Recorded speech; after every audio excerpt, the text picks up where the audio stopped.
আজকে আমাদের হচ্ছে মানবাধিকার দিবস। তো মানবাধিকার দিবসে আমাদের সমস্ত শিল্পী, প্রডিউসার, পরিচালকরা এখানে একত্রিত হয়েছে। আমাদের মানবাধিকার লঙ্ঘন সম্পর্কে আমরা সবাই আলাদা আলাদা কথা বলবে। আমরা একসাথে দাঁড়াবো, মগবাজারের আমাদের এফডিসির গেটের বাইরে অবস্থান করব আমরা সবাই। তো সবাই পাশে থাকবেন। কি বার্তা দিতে যাচ্ছেন এই মানববন্ধনে? যারা জ্বালাও পোড়াও করছে তারা কিন্তু মানে যার উপরে অ্যাটাক হচ্ছে সে কিন্তু কোনো ফ্যামিলির বাবা, কোনো কারো সন্তান। তো এগুলো আসলে আমরা যেই দলই করি না কেন এগুলো একদম করা ঠিক না, কারণ এটা মানবাধিকার লঙ্ঘন। বুঝতে হবে তারও ঘরে কিন্তু সন্তান আছে। হ্যাঁ, তো সব কিছু বুঝে এমন কিছু করা ঠিক না, মাথা খারাপ করে এমন কিছু করা ঠিক না। এটা কিন্তু কোনো দলের কেউ বলেনি এইভাবে যে আপনারা রাস্তাঘাটে বের হয়ে এভাবে অ্যাটাক করেন কাউকে। তো আপনারা আপনাদের দলের সুনাম লঙ্ঘন করছেন, সুনাম নষ্ট করছেন, এটাতে আপনার দলেরই সুনাম লঙ্ঘন হচ্ছে। তো এই কাজগুলো আসলে করা ঠিক না। এগুলো নিয়ে আমাদের যারা শিল্পী সমিতিতে আজকে উপস্থিত আছেন তারা সবাই কথা বলবেন, আপনারা সেই অপেক্ষায় থাকুন। ফেরদৌস ভাই ঢাকা 10 আসন থেকে নমিনেশন পেয়েছেন এবং নির্বাচন করছেন, তো যদি কিছু বলতেন ফেরদৌস ভাই। সবাই দোয়া করবেন, সে হচ্ছে আমাদের এখন কমিটির একজন এবং আমাদের একজন সুপারস্টার ফেরদৌস ভাই।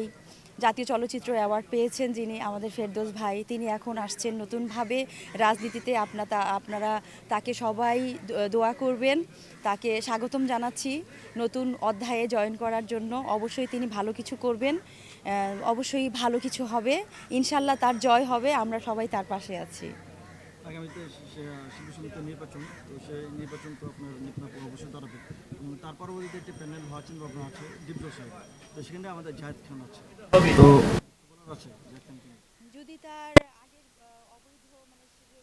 বৈধতা ছিল না, তো সেটা যদি সব কমপ্লিট করার পরে সে নির্বাচনে আসে, স্বাগত জানাই, কোনো প্রবলেম নেই। তো আমরা যারা নিপুণাপুর দলে আছি, নিপুণাপুরকে ভালোবাসি, সাপোর্ট করি। নিপুণাপুর জন্য আজকে 184 জনের সদস্যপদ হয়েছে, 100 প্লাস। অনেকে আমরা খুঁজে পাইনি, অনেকে মারা গেছেন। তো সবাই আমরা নিপুণাপুর পক্ষেই থাকবো, অবশ্যই তাকে সাপোর্ট করব। এবং নিপুণাপু আসার পর আমাদের এফডিসি আবার উঠে দাঁড়িয়েছে, প্রযোজকরা সাহস করে আবার নতুন করে ছবি প্রযোজনা করছে, অনেক ভালো হচ্ছে। আমরা এমনই চেয়েছিলাম যে এফডিসি আবার মানুষে মানুষে ভরে যাক, কাজ হোক, সবাই কাজ পাক। অনেকে মন্তব্য করছেন যে ইদানিং জাহেদ খানের পাগলামিটা নাকি বেড়ে গেছে, এই বিষয়টা আপনি কিভাবে দেখছেন?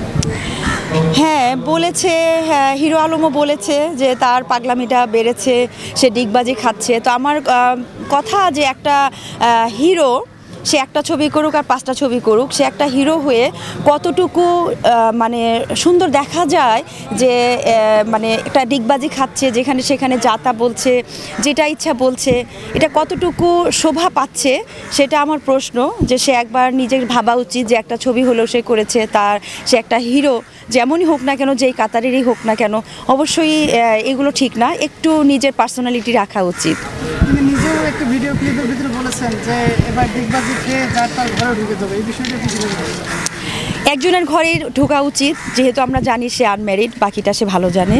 তবে এইটুকু বলবো যে তার সংসার করা উচিত, ডিগবাজি বাদ দিয়ে যদি সে একজনকে বিয়ে করে সংসার করে, এটা হবে তার জন্য সব থেকে বেস্ট। কারণ নেগেটিভিটি দিয়ে বেশি দূর আগানো যায় না।